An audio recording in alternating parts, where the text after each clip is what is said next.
Aujourd'hui, nous allons continuer avec le tutoriel où nous avons appris à créer des utilisateurs.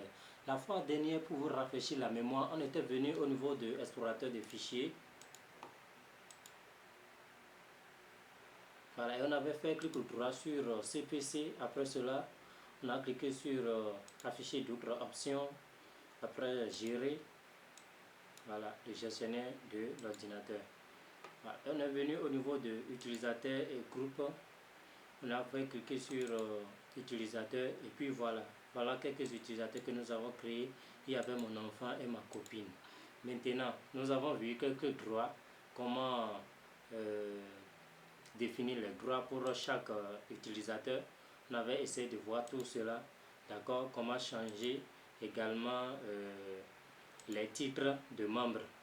Voilà, on avait fait tout cela. Donc aujourd'hui, je vais essayer de filmer la transition. D'accord, je vais essayer de filmer la transition avec mon téléphone. Et je disais que pour se connecter maintenant au nouveau compte, il suffit de cliquer sur le logo Windows qui est ici.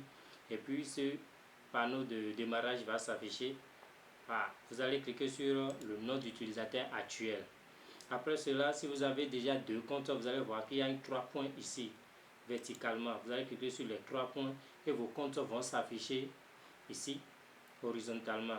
Alors, nous allons essayer de nous connecter au niveau de Gemos Genie. Une fois que je vais cliquer là-dessus, vous allez voir que l'enregistrement que je suis en train de faire à l'écran va disparaître. Donc ici, je vais cliquer sur les 3 points. Après cela, je vais cliquer sur Moso Genie par exemple. Voilà. Je me patiente.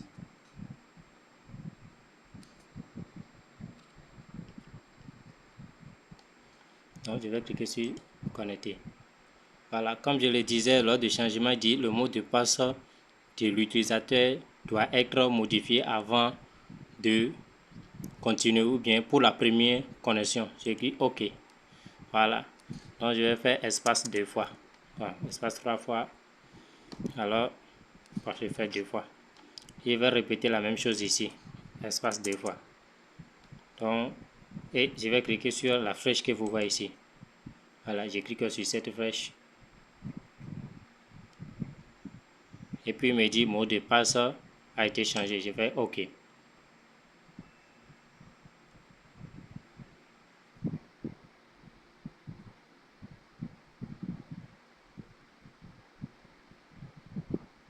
Voilà, il a dit bonjour. Dit préparation des informations. Voilà, cette opération peut prendre quelques minutes. Donc je vais me patienter jusqu'à la fin. Tout ce qui va se passer ici, ce serait les mêmes choses. Voilà.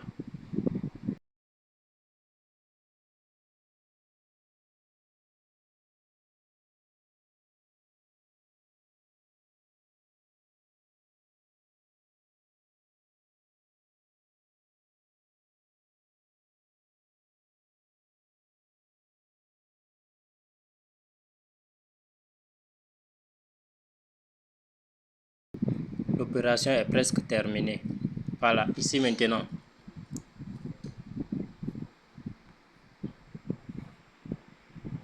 Ici, on est en train de parler de l'emplacement. Moi, je vais dire non dans mon cas. Je fais accepter. Manuscrit, je dis oui. Accepter. Ici, offre obtenir, bah, je vais dire non.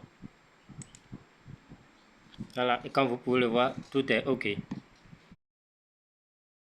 Voilà, je me suis connecté déjà. Donc, une fois arrivé à l'interface, je vais cliquer sur contrôlateur Windows. Je viens au niveau de CPC. Et par exemple, ici, je vais essayer de définir le quota. Le quota que cet utilisateur va utiliser, par exemple. Voilà. Donc, pour cela, je fais clic droit sur cette partition. Je viens au niveau de propriétés. Et si je vais trouver quota quelque part, il y a quota quelque part, je clique sur quota et afficher les paramètres de quota. Voilà, il va me demander le mot de passe utilisateur. Donc, je vais mettre le mot de passe. Je vais faire oui. Je viens de taper le mot de passe. Je vais cliquer sur activer la gestion de quota. Vous avez vu, voilà. Donc, refuser l'espace de disque aux utilisateurs qui dépassent la limite du quota. Je vais cocher ça. Maintenant, ici, limiter l'espace de disque dur. Vous allez cocher ça. Et ici, maintenant, vous pouvez choisir mot ou bien giga. Voilà, ça veut dire que quoi? L'espace est limité à 1 giga. Donc, il ne peut pas utiliser mon ordinateur et il va dépasser 1 giga par an. Et vous voyez. Voilà. Donc, définir le niveau d'avertissement. OK. Par exemple, lorsqu'il va utiliser 500, je vais dire, lorsqu'il va utiliser 700 mots, et ça va rester 300 mots, il va recevoir un investissement. Quelles sont les options de journalisation pour ce volume? Pour tout ça, je n'ai pas besoin. Donc, je vais cliquer sur Appliquer et OK. Ça veut dire que lorsqu'il sera en train d'utiliser mon ordinateur, lorsque je vais lui prêter mon ordinateur, il sera en train de l'utiliser. À ce niveau, il sera bloqué. Après les 1 giga, il sera bloqué. Il n'aura plus la possibilité de continuer par travailler aisément comme avant. Il est obligé de m'appeler. Donc, s'il avait pris mon ordinateur pour faire autre chose, il sera bloqué. Donc, et c'est la même chose, je vais répéter au niveau des autres partitions. Voilà, je viens au niveau de la partition locale D.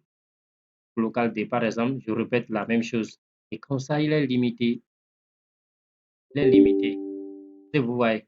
Bon, un peu ça. Si vous avez aimé les astuces que j'ai partagées aujourd'hui dans ce tutoriel, n'hésitez pas à vous abonner, d'accord, à soutenir la petite chaîne dont nous venons de commencer. Soutenez-nous, partagez, commentez, même si c'est un petit coucou, dites coucou dans les commentaires parce que j'ai le désir de partager beaucoup d'astuces et beaucoup de secrets avec vous. Tout ça gratuitement. Alors, tu sais, n'oubliez pas d'où vous venez. Bye.